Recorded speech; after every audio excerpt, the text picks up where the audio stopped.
Ignored at Thanksgiving, I shared my story and our family's secrets went viral. They thought they'd silence me, but I found my power. Thanksgiving has always felt a little off to me. I'm Ryan, 27, and for most of my life, I've felt like a background character in my own family, not disliked, just tolerated. My sister Jenna was the star, my mom's mirror image. Straight A's, great fiank, polished to perfection. Me. I was quiet, creative, the artsy one. According to Uncle Steve, I never really grew up. He loved to say that. Uncle Steve was your typical wannabe sitcom dad, loud, opinionated, always at the grill, always trying to run the show. Thanksgiving was his thing. Every year he hosted, and every year I showed up, out of habit really, because that's what you're supposed to do, right? But this year felt off. I hadn't heard a word, no invite, no group text, not even a subtle reminder from my mom. At first, I thought maybe they assumed I'd come anyway, like always. But then I saw Jenna's Instagram. A long table, carved turkey, everyone dressed up and laughing. Clearly, it had all been planned. I stared at the photo for a long time, trying to believe it was just a mistake. Maybe the invite didn't send. Maybe they forgot. I gave myself every reason to believe it wasn't what it looked like. But deep down, I knew. Still, I got in my car and drove the 20 minutes to Uncle Steve's. I told myself that if I was wrong, if it really was some misunderstanding, I'd laugh it off and grab a seat like always. But the second I pulled into the driveway, the air outside felt warmer than what was waiting for me. Uncle Steve met me at the end of the drive, didn't even wait for me to get out. Just walked up, arms folded over his stomach, with that smug little grin he wore when he thought he had the upper hand. You weren't invited, Ryan, he said casually, like we were talking about the weather. Go home. I didn't respond. Just looked past him toward the house. Through the big front window, I could see everything: my mom at the head of the table, laughing, Jenna on her phone, even my best friend Kyle, raising a glass like he belonged there. None of them looked up. None of them saw me standing there just a few feet from a celebration I wasn't part of. I nodded once. I didn't argue. I didn't ask why. I just turned around, got in my car, and drove a bit until I found a gas station parking lot. I parked, rested my forehead on the steering wheel, and sat in the silence. Then I made one phone call. Not to a lawyer, not to stir drama, just to a friend. A real one. The kind who understands how complicated families can be and doesn't try to make you feel bad for being upset. We'd worked together before: graphic design, web stuff, but more importantly, she managed a popular social media page that happened to be doing a feature that week. Holiday Nightmares. Share your story, it said.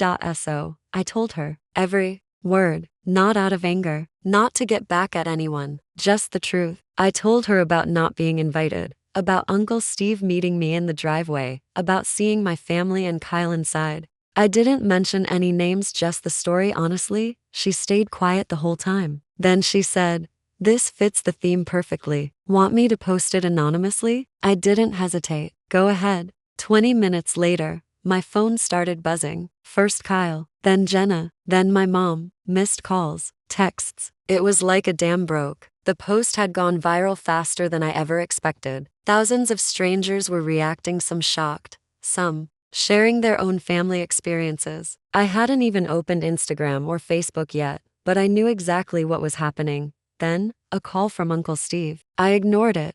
I just sat in my car, watching notifications pour in. There was something strange about it, this sudden shift in power. For once, I wasn't the one quietly taking it. I wasn't the one trying to be the bigger person. I wasn't trying to understand people who clearly didn't care whether I showed up or not. I was done. The calls kept coming. My phone lit up again. Mom. I let it ring. Then Jenna. Then Kyle. I turned off the sound and just breathed. Then I got a DM request from someone I didn't recognize but with a familiar last name. A cousin I hadn't spoken to in years, the one who moved away after falling out with Uncle Steve over money. Her message was short.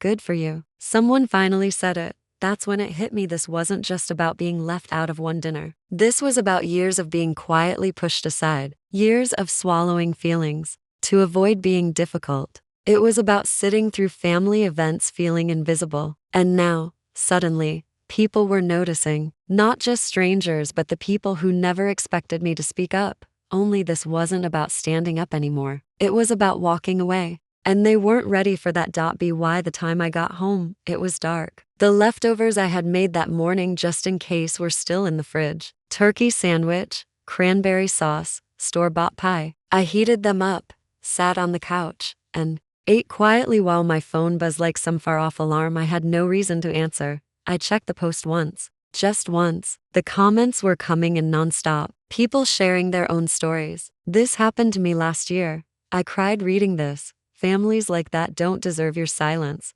I wasn't looking for validation, but I won't lie, it felt like a warm blanket. Then, at 8:50 p.m., the family group chat silent for weeks lit up. Mom, Ryan, call me please. Jenna, what did you do? Kyle, dude, this is blowing up. Uncle Steve, take that post down now. If you want to share your business, fine, but you're dragging everyone else into it.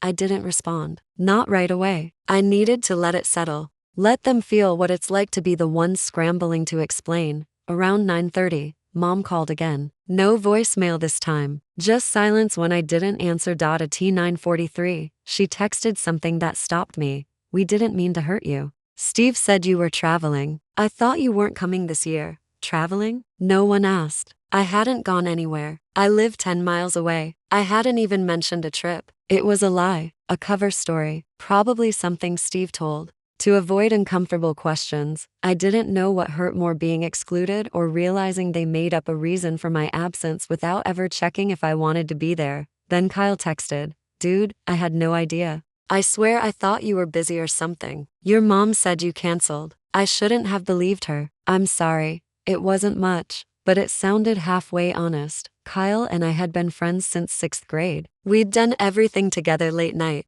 gaming, heartbreaks, even a college road trip disaster that ended with us sleeping in a Walmart parking lot. But lately, he'd been drifting: more dinners with Jenna, more laughs with Steve. I'd told myself it was just growing up, but maybe it was more. Maybe he'd bought into the version of me they painted, the flaky one, the sensitive one, the outsider. Still, I didn't answer. At 10:12, the post was picked up by a national page. My friend messaged me in all caps, dude, 40,000 shares in an hour. It's blowing up. She was right. Twitter was flooded with screenshots, threads. People were analyzing it like a case study: family roles, manipulation, power dynamics. Some even tried to guess who I was, but I stayed anonymous, watching from behind the screen like a witness to a fire I no longer had to put out. That's when emails started coming in, from an old HR contact, a former teacher, even an old roommate. People who recognized the tone, even if they didn't know the details. One message stood out. It was from someone I hadn't spoken to in years. I always wondered why you were so quiet at parties. Now I get it. You were drowning. At 11 o'clock, Jenna called. I didn't pick up. She called again, then again. Finally, a wall of texts so long I had to scroll. She said I was overreacting, that I should have just texted her, that I was making the family look bad over one dinner, that Uncle Steve's clients were calling, that the neighbors were asking questions. I read the whole thing twice, then a third time, and I laughed, quietly and bitterly, because in all those words not once did she ask how I felt. Not once did she say sorry. It wasn't about me being hurt, it was about them being uncomfortable. The thing about silence is it builds pressure in a pipe. You don't notice until it bursts. And that post, that was my floodgate. Every person who told me to let it go was now watching me become someone they couldn't ignore, and I never even used their names. That was what scared them most, the power of being anonymous and being right. At 11:47, I got another call, a known number. I almost ignored it, but answered at the last second. A nervous voice came through. Hi, is this Ryan? Who's this? My name's Emily. I'm Steve's daughter. I froze. Emily, his daughter from his first marriage. The one he never talked about. The one he hadn't invited to Thanksgiving in years. I saw the post, she said, and I think we need to talk. And that's where things began to shift, where the story stopped being just mine, where the past started unraveling faster than I ever expected. I sat there stunned. I hadn't heard her name in over a decade. Uncle Steve never mentioned her unless someone else did. And even then, it was cold. She made her choices, he'd say. When I asked once why she wasn't at Christmas, that was all I got. No curiosity, just dismissal. But here she was, reaching out, her voice low, I didn't know if I should call, but when I read that post, I knew it was you. Something about the way you wrote it. I just knew. I didn't have the words. Hearing from her, it felt eerie, like a voice from the past suddenly stepping into the now. She hadn't just vanished. It was like she'd been erased. But her voice? It was warm, familiar even. I'm guessing you saw how fast it spread, I said, just to fill the silence. She gave a soft, bittersweet laugh. Yeah, I saw. It's everywhere. I've been reading the comments all night. It really hit me. There was a pause, not uncomfortable, just heavy. You know what really got to me? She said. I thought I was the only one. That cracked something open in me. I thought I was too, I admitted. And with that, everything I'd built up that day, anger, numbness, distance, started to shift. For so long, I'd questioned if it was just me. Maybe I was too emotional. Maybe I kept too much distance. Maybe I couldn't just move on. Maybe I didn't belong. But now here was someone from the same family tree saying she'd felt all of it too. Do you have time to talk? She asked. I don't want to dump everything on you, but there's stuff I've never said out loud before. It was midnight. I had work the next day, but none of that mattered. Yeah, I said. I've got time.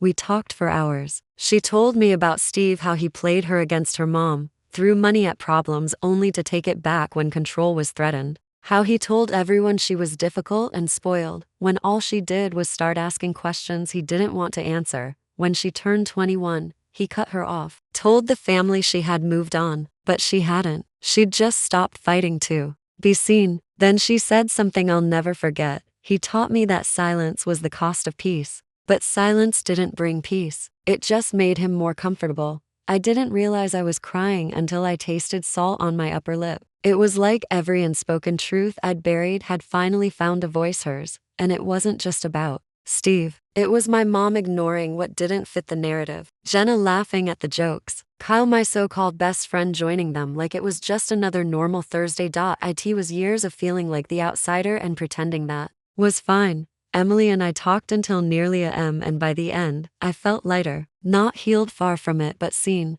Like someone had unlocked a room inside my chest and let fresh air in. Before we hung up, she said, if you ever want help telling more of the truth, I'm in. Seriously, you're not alone. And in that moment, I knew this wasn't going to end with one post. It was just beginning. I got a few hours of sleep. When I woke, everything had escalated. My inbox was flooded: journalists, podcast requests, even a documentary crew asking if I'd be willing to speak anonymously. My name hadn't been leaked, but people were piecing it together. Extended family, old friends, distant acquaintances. Some reached out to say, I think I know who that was and I believe you. Others, not so kind. Around noon, I got a text from Aunt Carol, Steve's wife. You're ruining lives over one dinner. Was your goal to embarrass everyone? You were always dramatic. I stared at the message for a long time. The nerve of it, the projection. And that's when I understood they weren't upset because the post was cruel. They were upset because it resonated, because people believed it, because thousands recognized the patterns: manipulation, control disguised as family traditions. In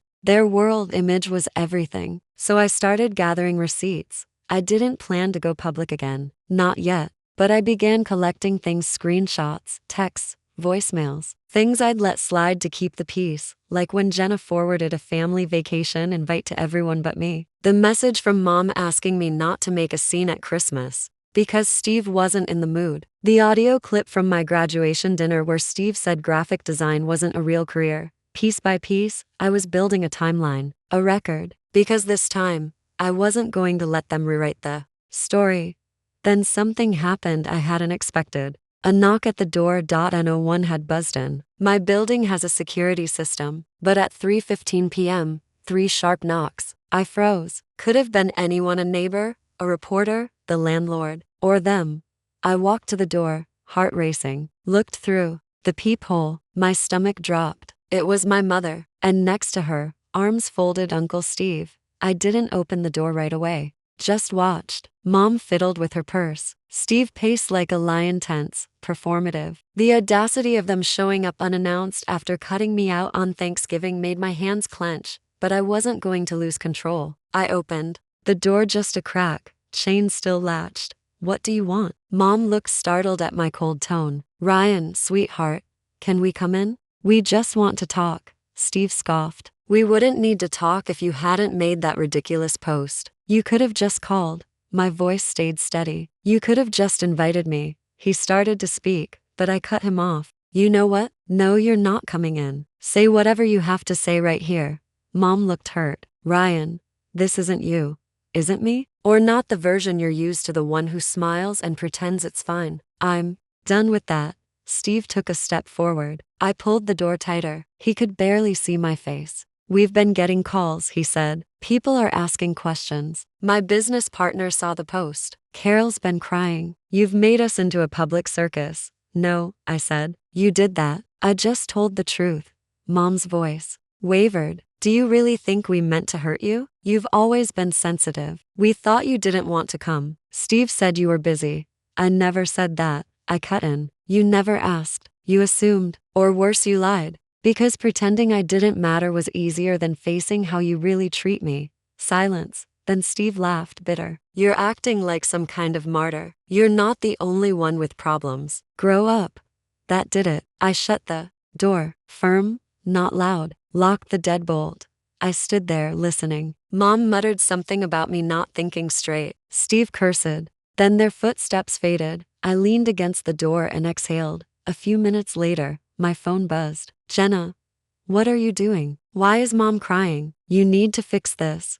I didn't reply. I didn't have to. The ripple had already spread. My post had made its way to news aggregators. A few journalists wrote anonymous op-eds about family exclusion and emotional scapegoating, how families target one member to absorb all the dysfunction, then act surprised when they finally leave. People were talking, not just strangers. Messages came in from cousins, great aunts, people I hadn't seen since childhood. Some were brief, I'm proud of you. Others long, their own stories of holiday betrayal. Even my dad's sister, estranged from my mom, messaged, I always thought you were different. I see now you were just surviving. That word stuck with me, surviving. That's all I'd been doing for years. Not thriving, not living, just surviving in a family that liked me better, silent, helpful, agreeable. Now that I'd spoken up, they didn't know what to do with me.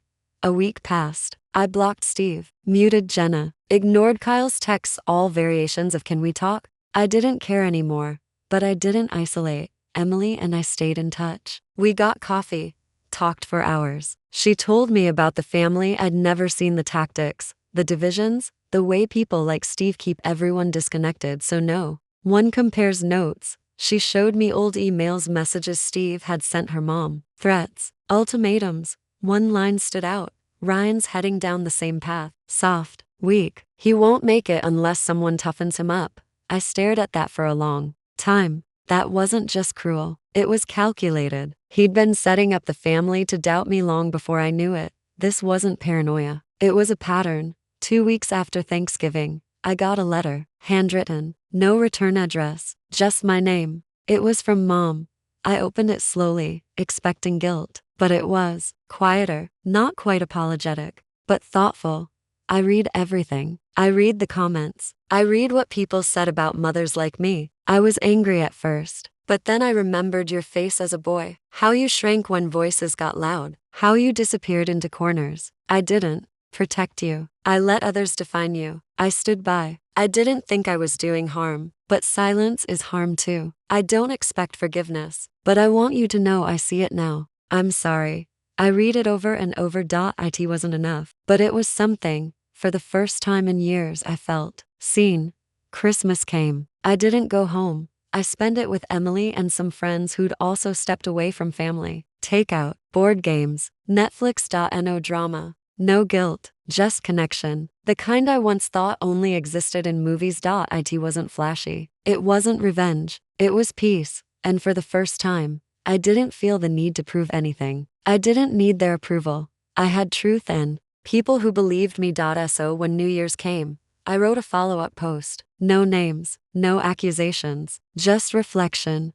I wrote about boundaries, about how love doesn't excuse harm, about how leaving doesn't mean giving up, it means choosing yourself. It didn't go viral. That wasn't the goal. It reached the right people. It reached me. Maybe it even reached my mother. Steve never contacted me again. Jenna eventually sent a real apology, short but sincere. We're not close, but we're polite now. Kyle and I spoke once. I wished him well, told him I didn't want to rebuild something I couldn't trust, and that was okay, because I had new traditions. The next Thanksgiving, I hosted dinner. Small, quiet, full of laughter. Emily came. A few friends too. No yelling, no passive aggressive jokes. Someone spilled cranberry sauce on the couch. We laughed, kept eating. And no one was shut out. No one was told to leave. And looking around that room, I realized this is what family is supposed to feel like.